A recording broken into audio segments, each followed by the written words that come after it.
히브리 11장은 믿음장이고 로마서 8장은 소망장, 고린도전서 13장은 사랑장, 고린도전서 12장과 14장은 은사장, 15장은 부활장이라고 하며 마태복음 24장, 마가복음 13장, 누가복음 21장은 종말론장, 시편 19편과 119편은 하나님의 말씀장, 이사야 35장과 65장, 계시록 20장은 천년왕국장, 출애굽기 20장과 신명기 5장은 십계명장, 잠언서 31장은 현숙한 여인장이라고 부릅니다.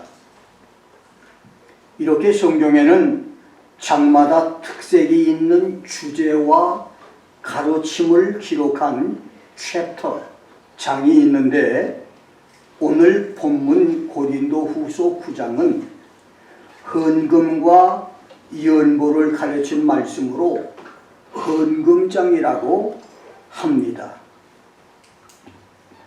어느 집사 한 사람이 금방이라도 무너져 내릴 것 같은 위험한 나무 다리를 건너고 있었습니다. 겁이 많은 집사는 하나님, 이 다리를 무사히 건너가게 해주시면 이번 주일에 감사헌금 100만 원을 드리겠습니다 라고 기도를 했습니다. 그런데 지금까지 세차게 불던 바람이 갑자기 그치고 무사히 다리를 거의에다 건너게 되자 이 집사는 아무래도 100만 원은 너무 많은 것 같습니다. 절반으로 해주시든지 아니면 그냥 눈 감아주시면 어떻겠습니까? 라고 생각을 하는데 마침 바로 그때 강한 바람이 불어 다리가 심하게 흔들렸습니다. 깜짝 놀란 집사는 다리 난간을 붙잡고 진땀을 흘리며 다급하게 하나님, 제가 농담으로 해본 말인데 뭘 그렇게 궁금하십니까? 라고 말을 했대요.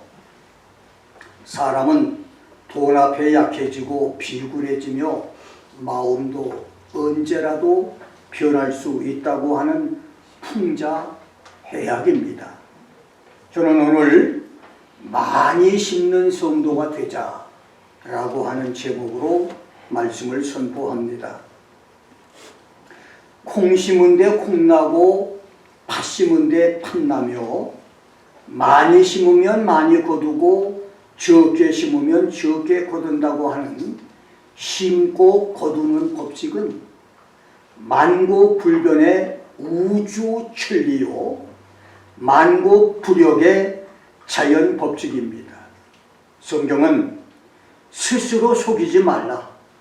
하나님은 만홀히 여김을 받지 아니하시나니 사람이 무엇으로 심든지 그대로 거두리라.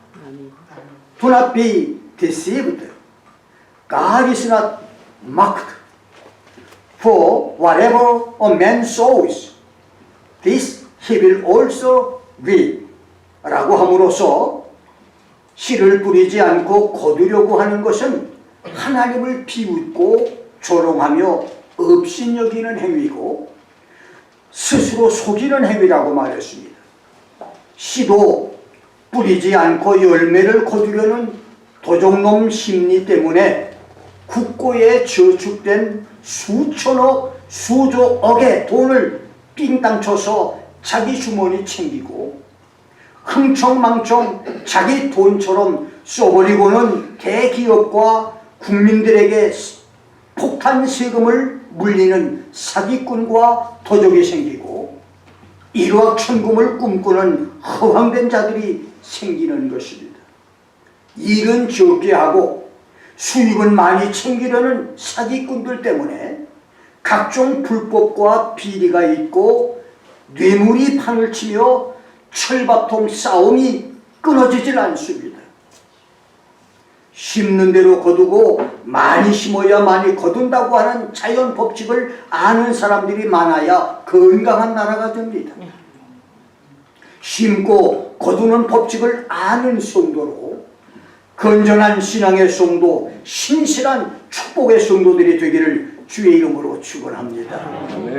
본문 6절에서 바울은 적게 심는 자는 적게 거두고 많이 심는 자는 많이 거둔다고 가르쳤습니다.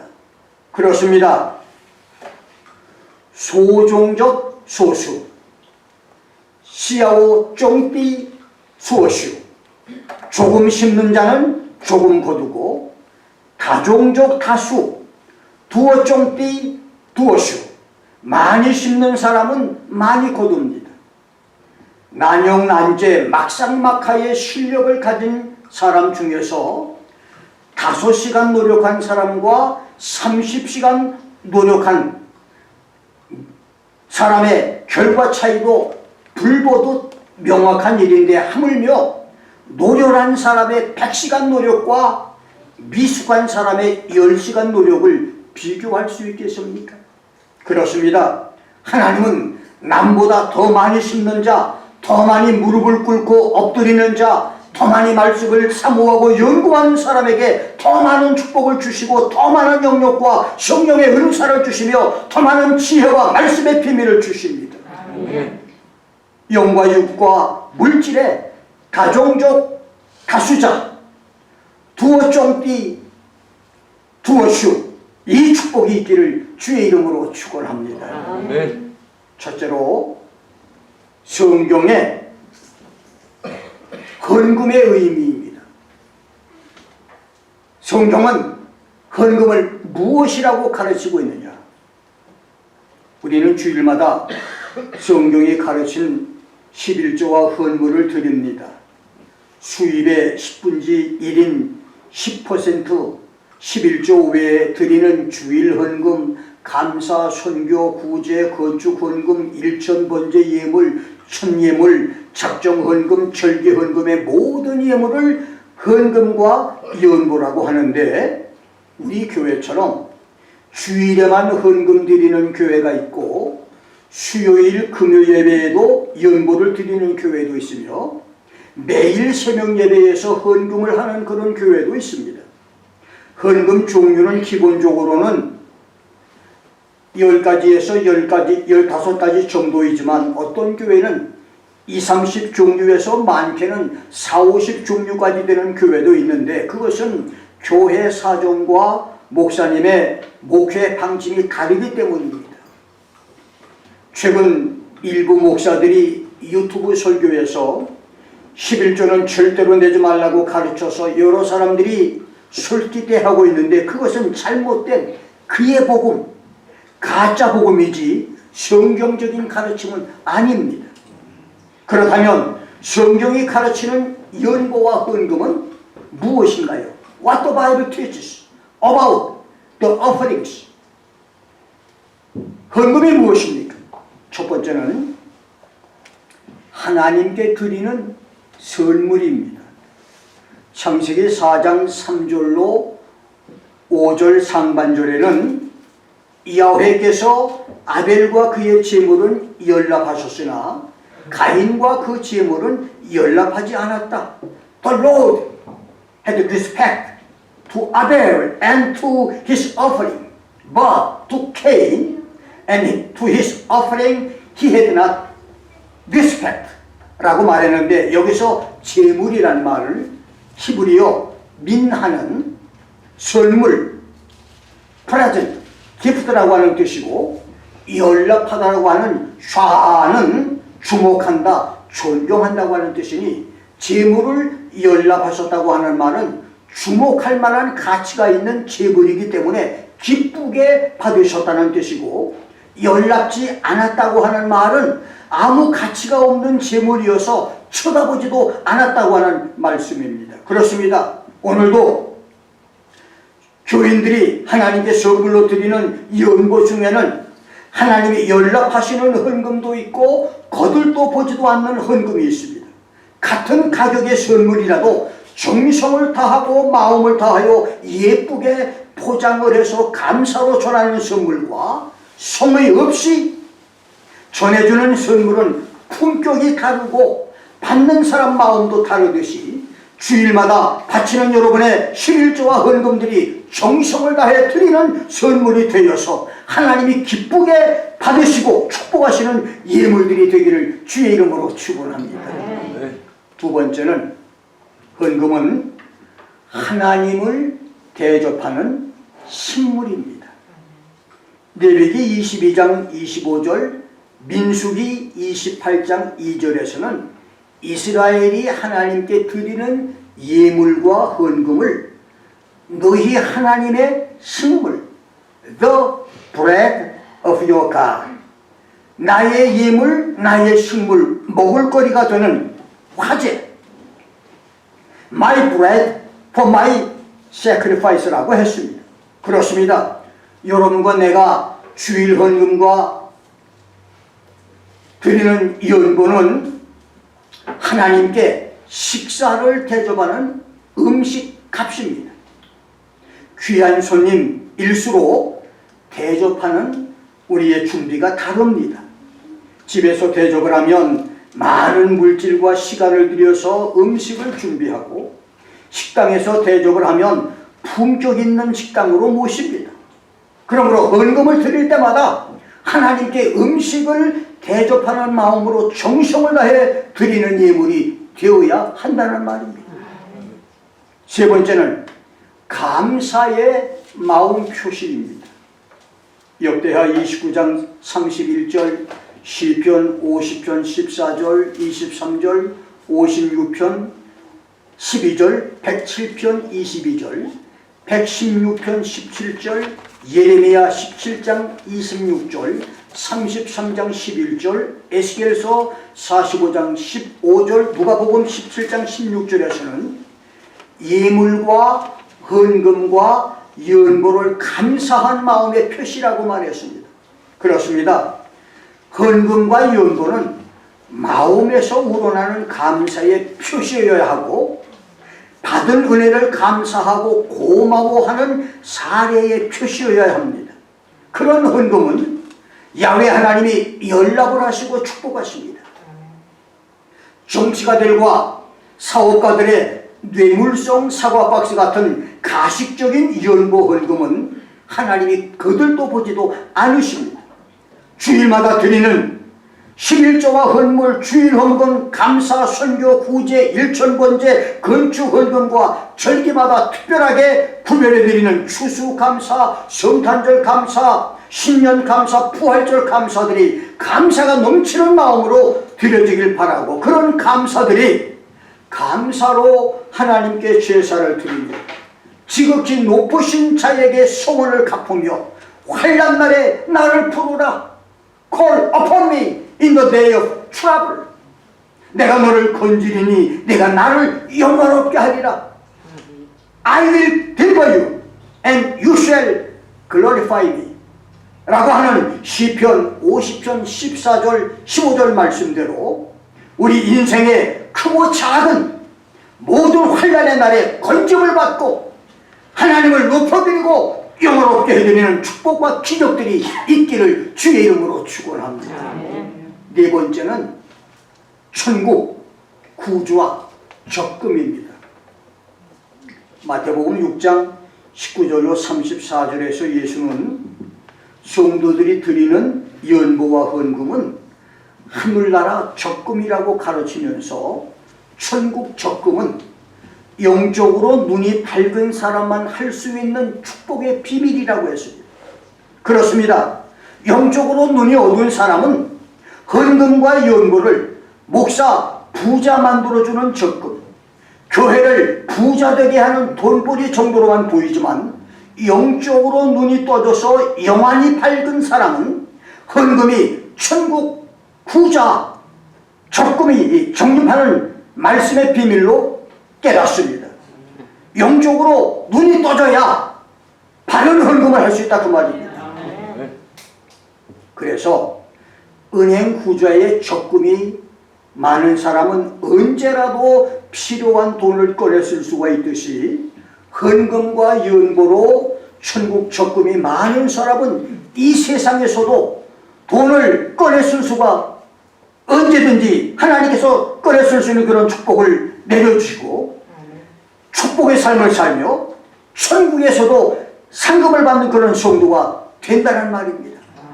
그러나 자기와 자기 자녀를 위해서 재물을 쌓아두고 하나님께 대하여 부유하지 못한 자, 천국에 적금 구좌가 없는 사람들은 누가복음 12장 16절로 21절의 어리석은 부자처럼 한국 최고의 부자로 78세에 모든 재산을 남겨두고 떠난 삼성의 이건희처럼 전도서 2장 18절 19절에서 전도자가 나의 수고한 모든 고생의 열매를 내 뒤를 이을 자, 그가 누구일지를 모르지만 그에게 넘겨주고 그가 관리할 것이니 이것도 헛되다라고 탄식을 한 것처럼 오늘 밤에 그 영혼을 하나님이 찾으실 때 예비했던 모든 것이 다른 사람의 소유가 되는 비극의 사람이 될 것입니다. 정성을 다한 헌금과 연고로 하늘나라 구조에 많이 적금을 하는 지혜자의 삶이 있기를 주의 이름으로 축원합니다. 네. 다섯 번째는 은혜의 증거입니다. 고린도후서 8장 1절과 6절에서 바울은 당시 마케도니아에 있는 빌립보, 데살로니가, 베레아 교회들이 구제 헌금을 모아서 큰 기근으로 어려움을 겪고 있는 예루살렘 교회를 돕는 것을 그들의 은혜라고 말했습니다. 그렇습니다. 헌금은 성도들이 받은 은혜의 증거, 은혜의 척도, 은혜의 바로미터입니다. 마음이 있는 것에 물질이 있습니다. 은혜를 많이 받으면 돈의 탐욕이 없어지기 때문에 헌금 드리는데 계산을 하지 않고 은혜가 없으면 아까워서 계산이 앞섭니다. 신학교 시절 선배들이 그 당시 서울에서 제일 컸던 세 교회 예배에 1부, 2부, 3부를 따로따로 예배에 참석을 하면서 은혜도 받고 목사님 설교도 배우고 그 다음에 재미있는 것은 헌금 조사를 했는데 놀라운 것은 세 교회가 그 당시 대략 3,000명의 교인들이 참석을 했는데 부자 교인들이 많은 두 교회의 주일 헌금은 비슷한데 가난한 교인들인데 은혜가 충만한 교회 헌금은 놀랍게도 두 교회보다 3배 이상이 많았습니다. 상식적으로 생각할 때는 부자들이 많이 나오는 교회가 헌금이 많이 나와야 되는데 가난한 교인들이 나오는 교회가 오히려 3배 이상이나 헌금이 더 나왔어요. 그래서 그 당시 우리 신학교 선배들이 참 기가 막히다, 놀라운 일이다, 어떻게 이렇게 가난한 사람들이 헌금을 더 많이 내느냐, 굉장히 퀘스천 마크를 가졌던 적이 있었습니다. 지금도 그 은혜의 법칙은 똑같습니다. 은혜를 많이 받아서 많은 헌금으로 많은 축복을 받는 성도들이 되기를 주의 이름으로 축원합니다. 여섯 번째는 하나님을 위한 봉사입니다. 본문 9장 12절에서 바울은 고린도 교인들의 구제 헌금을 봉사의 직무, Administration of the Service라고 했는데 이 봉사라고 하는 말, 레이투루기아스, 이 말은 하나님께 드리는 공적인 섬김, 하나님께 드리는 예배라고 하는 뜻입니다. 그렇습니다. 우리가 드리는 구제와 선교 헌금은 단순히 가난한 사람을 돕는 선행의 의미를 넘어서 예전적인 의미가 있습니다. 고린도 교인들의 구제 헌금은 가난한 사람들의 부족함을 채워주었고 그 도움을 받는 성도들은 거룩한 도전을 받아 하나님께 넘치는 감사를 드리게 했습니다. 오늘 우리의 구제헌금, 선교헌금, 11조, 특별헌금도 본교회의 부족한 부분을 채워주고 가난한 성도와 어려움을 겪는 선교사들의 부족함을 채워주며 그 헌금 소식을 듣는 성도들에게 많은 도전을 주어서 도움을 받는 성도들이 자극받고 하나님께 헌금을 더 드릴 수 있게 합니다. 그래서 헌금은 거룩한 봉사인 것입니다. 마지막 7번째, 헌금은 연보입니다. 연보의 사전적인 의미는 자기 재산을 내어 다른 사람을 도와주는 것, 교회 사업을 통해서 돕기 위해서 돈이나 물건을 내는 일을 가리키는데, 바울은 고린도후서 8장 2절에서 연보는 첫째, 소박하고 단순하며 순수한 마음으로 하라고 했습니다. 당시 마케도니아는 로마 식민지여서 금광이나 은광, 선박용 나무를 베는 권리의 수입을 모두 로마인들에게 뺏기는 구조적인 가난을 겪고 있었지만 전체적으로 농업과 광업, 목재 산업이 번성해서 극한 가난 상태는 아니었습니다. 그러나 마케도니아 교회는 기독교를 적대하는 유대인 난동꾼들의 모함과 공격을 받아서 극심한 가난을 겪었는데, 오늘 여러분과 내가 주일마다 어려운 중에서 풍성한 헌금을 드리고 있듯이 마케도니아 교인들도 그러한 악조건 속에서도 풍성한 연보를 넘치도록 했다는 말입니다. 여기서 중요한 것은 바울이 연보를 하플로테토스라고 했는데, 이 의미는 소박하고 단순함, 순수함이라고 하는 뜻입니다. 그렇습니다. 헌금은 순수한 마음, 단순하고 소박한 마음으로 드려야 합니다. 그리고 구차한 중에서도 최선을 다해서 기쁨으로 헌금을 드려야 합니다. 두 번째는 미리 준비할 것이라고 말했습니다. 본문 5절에서 바울은 미리 준비하는 연보, 미리 준비하는 헌금이 참 연보라고 말했습니다. 여기서 연보라고 하는 말은 율로기안이라는 말인데, 좋은 말, 찬양, 후한 선물, 축복이라고 하는 뜻이 있습니다. 그렇습니다. 참 연보와 진실한 구제 헌금은 구제하는 자나 구제를 받는 사람 모두에게 축복이 됩니다. 장로, 집사, 권사이기 때문에, 의무와 체면 때문에 자랑이나 자기 만족을 위해서 연보하지 않고 좋은 마음으로 하나님을 찬양하는 마음으로 헌금 드리는 자신과 예물을 받으실 하나님께 축복이 되고 모든 사람에게 축복이 되는 연보를 드릴 것입니다.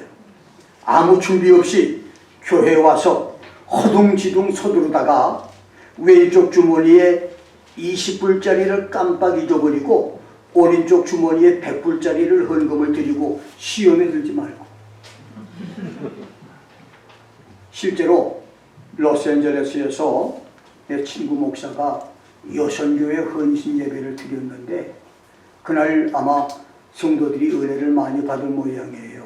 그 헌금을 드렸는데 어느 여집사가 10불을 드리려고 하다가 깜빡 잊어버리고 100불짜리 헌금을 드렸대요. 집에 가서 아무리 찾아봐도 100불짜리가 없는 거야. 알고 봤더니 교회 헌금을 했대요.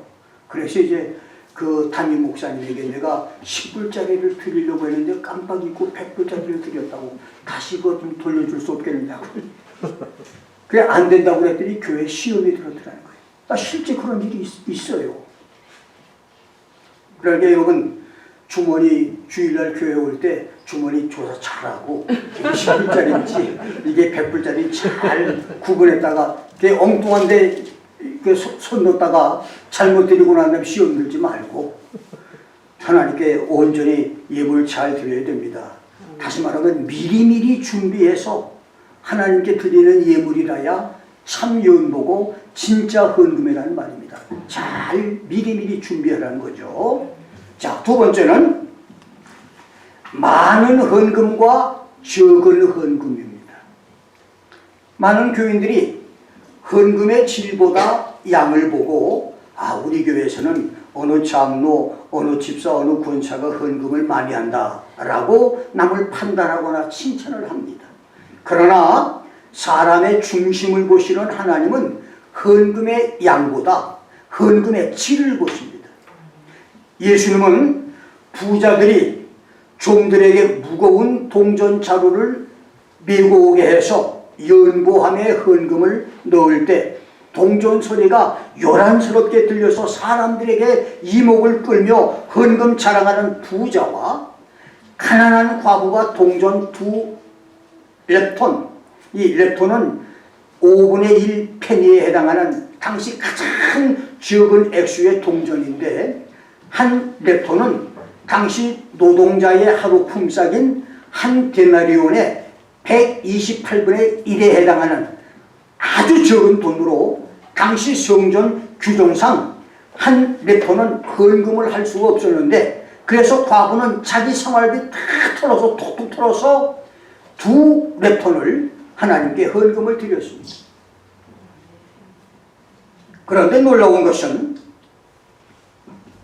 이렇게 2렙돈을 드리고 난 다음에 부끄러워하고 있을 때에 예수님이 이 가난한 과부가 모든 사람보다 헌금을 많이 했다. This poor widow put in more than all of them. 부자들은 풍족한 중에서 헌금을 연보함에 넣었지만 이 과부는 구차한 중에서 자기 생활비 전부를 넣었다고 칭찬을 하십니다. 부자들의 많은 헌금과 과부의 헌금은 비교가 안 될 액수이지만 부자의 헌금은 가인의 재물처럼 하나님이 쳐다보지도 않았고, 과부의 헌금은 하나님이 많은 헌금으로 인정을 했다는 말씀입니다. 자, 그렇다면 어떤 헌금, 어떤 연보를 하나님이 많은 헌금으로 인정을 하실까요? 첫째는 미리 준비하는 헌금입니다.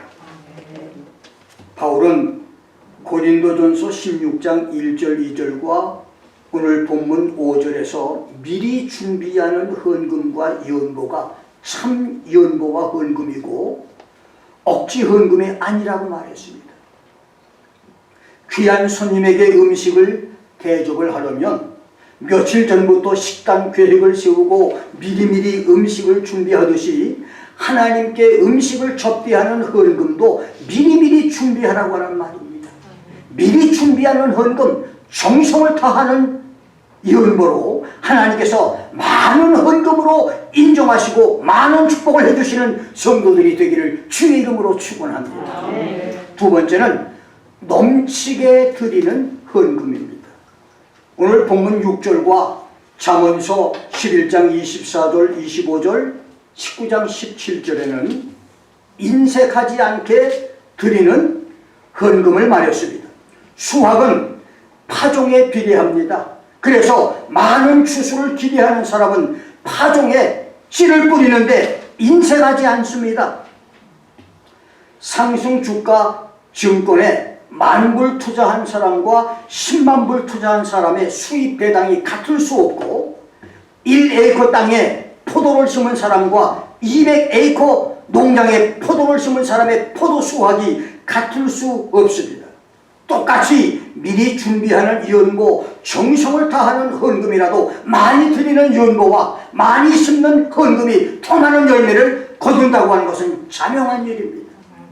하나님께 구워드리는 선교와 구제 헌금과 하나님을 접대하는 헌금과 연보를 많이 심어서 많은 축복을 거두는 은혜들이 있기를 주의 이름으로 축원합니다.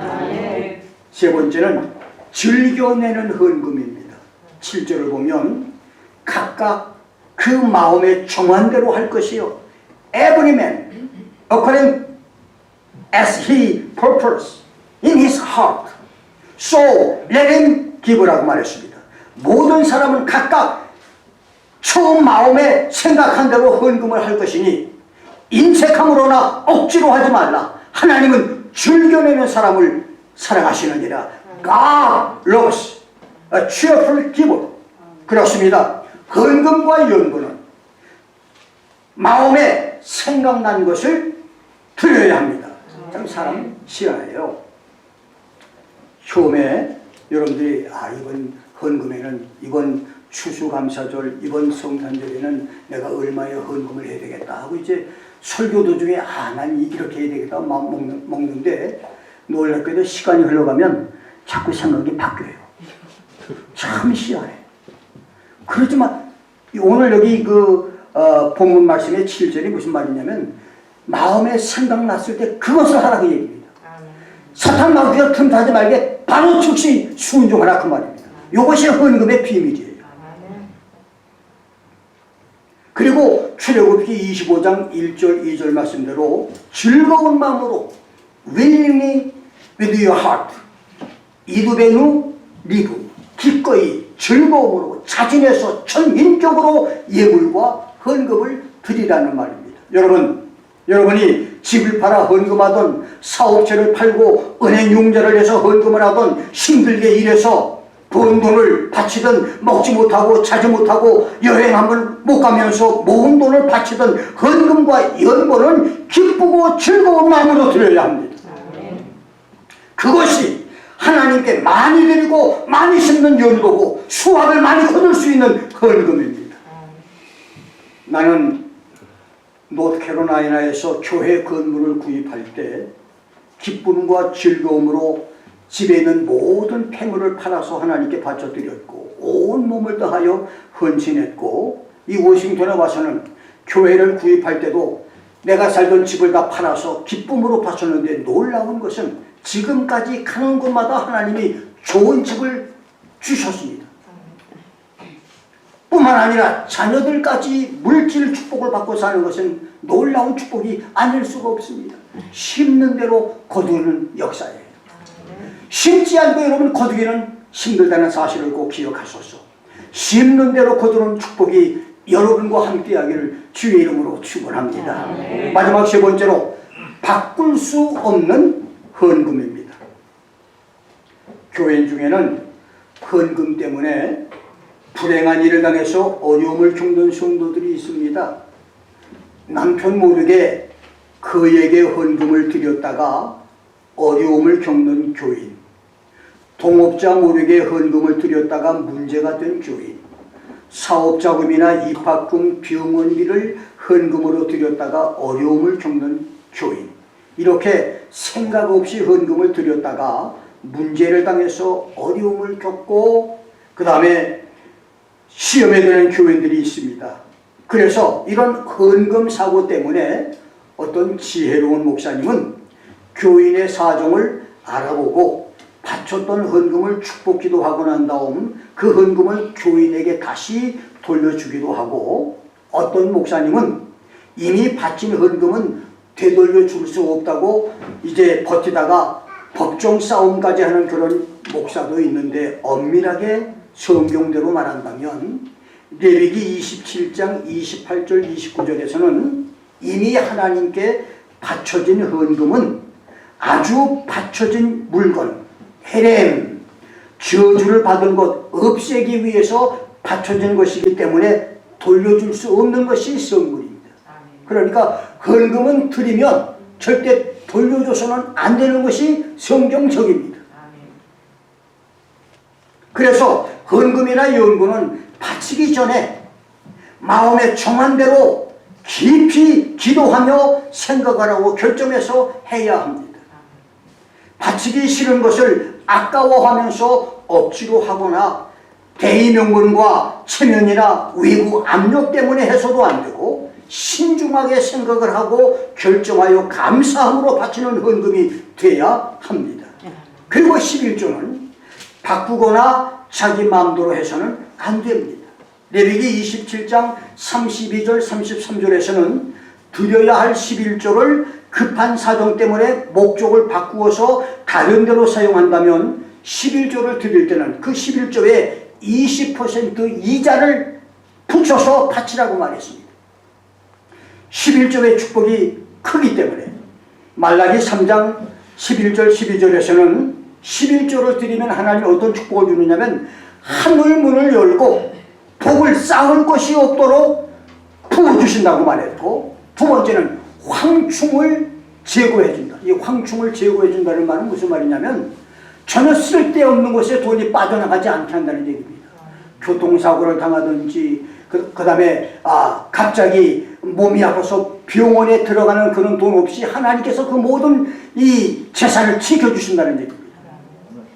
세 번째는 토지소산이 멸하지 않고, 네 번째 포도 과일이 기한 전에 떨어지지 않고, 다섯 번째는 땅이 아름다워지고, 여섯 번째는 열방이 너를 복되다 할 것이다.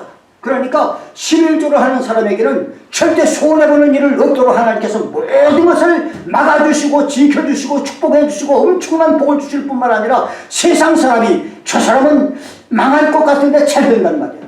모든 사람이 다 잘 된다고 칭찬하며 여러분이 사는 모든 땅들이 사업이 잘 되는 하나님의 축복을 약속하셨습니다. 그래서 11조를 드리는 축복이 큰 만큼 여러분과 내가 하나님께 온전히 드려야 하나님의 축복이 되는데, 그래서 11조는 축복의 마중물입니다. 사막에 오아시스가 있고 그 옆에는 우거진 야자수와 작은 오두막이 있었습니다. 오두막에는 할머니가 혼자 살고 있었어요. 할머니는 사막을 여행하는 나그네들에게 시원한 물을 길어주고 쉬어가게 했습니다. 할머니가 나그네들에게 시원한 물을 줄 때마다 나그네들은 고마움의 표시로 동전을 주고 갔습니다. 처음에 할머니는 사막으로 찾아오는 나그네가 있다는 이 사실만으로도 즐거웠습니다. 외로웠던 할머니가 그 사막에서 많은 사람들 만나게 되니까 너무너무 기뻤었어요. 그리고 나그네들에게 시원한 물을 대접하고 야자수 그늘에서 쉬어가는 것 또한 할머니의 커다란 즐거움이었었습니다. 그런데 동전이 한 푼 두 푼 늘어나자 언제인가부터 할머니의 마음은 인정을 베푸는 것보다 동전 모으는 것이 차차 더 즐거워졌습니다. 이제 할머니는 의례껏 나그네들에게 물을 주고 동전을 받았습니다. 이렇게 동전이 점점 늘어나자 할머니에게 걱정이 생겼어요. 갑자기 오아시스 물이 점점 줄어드는 것처럼 보이는 착각에 빠지게 됐습니다. 마침내 할머니는 밤낮으로 오아시스를 지키게 됐지만 누군가가 몰래 물을 퍼간다고 하는 그런 생각까지 하게 됐습니다. 그러던 어느 날 아침, 할머니는 야자수 잎사귀마다 물방울이 흠뻑 맺혀 있는 것을 보았습니다. 할머니는 야자수가 밤마다 몰래 오아시스 물을 퍼서 목욕을 한다고 생각을 해서 도끼로 야자수 나무를 모두 베어버렸습니다.